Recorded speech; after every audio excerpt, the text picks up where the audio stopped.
Ini loh anakan ikan gupi yang sehat-sehat, baru aja dilahirin. Ih, gendut kali. Perutnya mau meletus.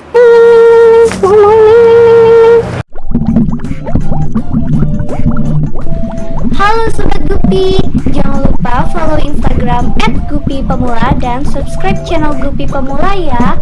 Dadah. Ini sehat, ini juga sehat, dan ini sehat. Gupinya aku sehat semua. Halo Sobat Gupi, ketemu lagi dengan aku. Jadi sesuai banget sama video sebelumnya, di video kali ini aku mau sharing 7 kesalahan-kesalahan yang sering dilakukan oleh pemula dalam ternak ikan gupi. Tapi aku mau cek ikan gupi yang di sana dulu yuk. Nih, ini lagi adaptasi air, ada yang beranak. Ini juga masih rame-rame. Halo Dek-adek. Udah yuk main-mainnya, kita langsung aja bahas yuk. Kita cari tempat yang nyaman dan aman dulu. Hayo. 1 hour later. Nah, mari kita bahas langsung aja. Jadi, kesalahan yang pertama itu beli ikan yang banyak tapi gak ada medianya. Contohnya itu nih, Sobat Gupi nafsu banget buat order banyak jenis, bahkan sampai berpasang-pasang tapi belum nyiapin medianya. Nah, itu nggak boleh banget sih. Sebenarnya kalau untuk aku si penjual itu untung banget, karena ya siapa sih yang nggak mau kalau ikannya diorder banyak, dibeli banyak sama kalian, ya pasti mau banget lah ya. Nah, yang kedua ialah kesalahan beli ikan terlalu banyak jenis. Contohnya itu gimana? Kalian lihat ada pembeli yang ngepromoin ikan yang dijualnya. Nah, karena promonya murah, kalian langsung aja tuh ludes ambil, pokoknya semua yang kalian suka kalian order. Sebenarnya itu nggak boleh guys. Jadi kalau misalnya ada yang promoin, misalnya nih promonya 300.000 dapat 6 pasang kayak yang aku promoin. Nah, itu kalian bagusnya order 2 jenis gitu loh. Jadi dari 6 pasang kalian bisa dapetin 3 jenis. Kenapa? Misalnya nih, di satu jenis itu tadi ada gupi betina yang mati.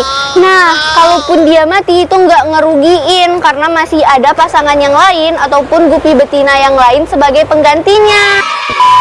Nah, yang ketiga ialah kesalahan penanganan waktu ikan baru datang. Misalnya kalian order ikan dan paketnya itu baru aja datang nih. Kalian langsung aja campurin gupi yang baru datang tadi ke tank kalian. Nah, itu sebenarnya nggak boleh banget karena ikan gupi itu perlu banget adaptasi air ataupun aklimatisasi. Jadi nggak boleh langsung baru datang langsung blok cemplungin, itu nggak boleh.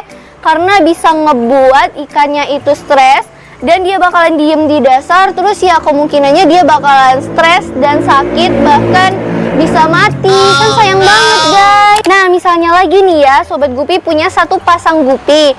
Nah, jantannya ini mati, jadi kalian order jantan yang baru.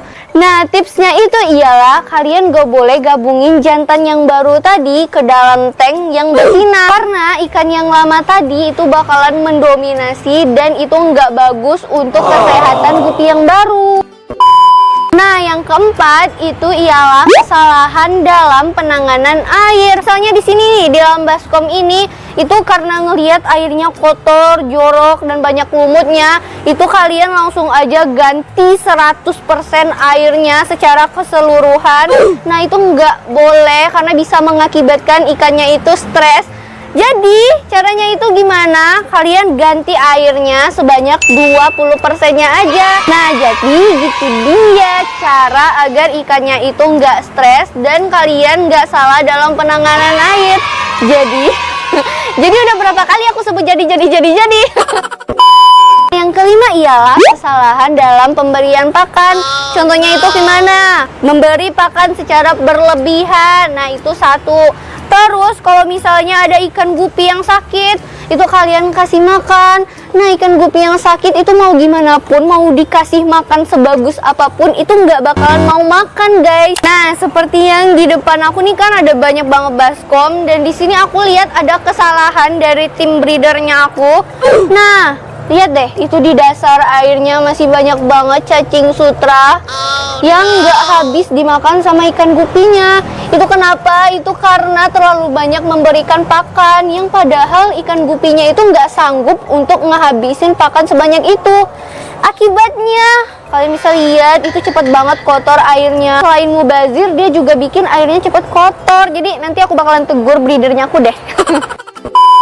Nah, yang keenam ialah kesalahan ketika ikan mau beranak.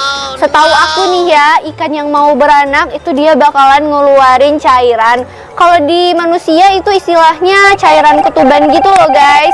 Jadi cairan ketuban itu nggak bagus untuk gupi-gupi lainnya. Jadi kalau misalnya ada gupi yang lagi hamil dan mau beranak, itu kita harus kudu cepat-cepat pisahin dari gupi-gupi yang lainnya supaya gupi yang lainnya itu tetap sehat dan nggak keracunan sama air ketuban itu tadi. Kesalahan yang ketujuh ialah kesalahan dalam jual ikan. Contohnya, misalnya nih aku punya indukan yang super duper bagus banget karena dapat penawaran yang harganya itu lumayan tinggi. Demi cuan, demi uang, pokoknya jadinya ikan gupi yang indukan yang super duper bagus tadi dijual. Terus anakan dari hasil peranakan yang pertama itu juga dijual. Ya kalau semuanya dijual habis ikannya guys, gak boleh. Jadi kudu harus pokoknya demi uang semuanya itu dijual. Nah itu nggak boleh guys. Jadi kita harus menyisakan juga indukan yang bagus itu tadi. Karena kita harus mempersiapkan gitu. Kalau misalnya indukannya dijual, ya nggak akan ngasilin burayak lagi. Terus kalau ikannya habis, ya apa yang mau dijual? More moments later. Nah, kesalahan yang terakhir ataupun kesalahan yang ke-8 itu ialah menggabungkan ikan gupi dengan ikan lainnya yang tidak bersahabat. Contohnya, ikan piranha, ikan seluang, ikan tongkol, ikan emas, ikan sepat, ikan nila. Pokoknya segala jenis ikan semuanya kalian gabungin dengan ikan gupi. Itu nggak boleh, apalagi ikan lohan. Oh my god, itu nggak boleh. Nah, karena di video-video sebelumnya aku udah sharing banyak banget tentang tips dan trik cara merawat ikan gupi, entah itu ciri-ciri, tips ataupun trik. Jadi di next video aku bakalan kasih tahu gimana sih caranya menghasilkan omset yang sampai puluhan juta, bahkan bisa menghasilkan dolar yang banyak. So, kalian harus banget untuk pantengin channel ini. Dan makasih buat sobat gupi di rumah yang udah menghabiskan waktunya, menghabiskan kuotanya, bahkan untuk nontonin video-videonya aku itu makasih banyak banget. So, kayaknya videonya udah kelar, sampai di sini aja dulu. Semoga video kali ini bermanfaat untuk teman-teman semua, dan sampai jumpa di video selanjutnya. Bye. Biar nyemplung dalam. Jadi harus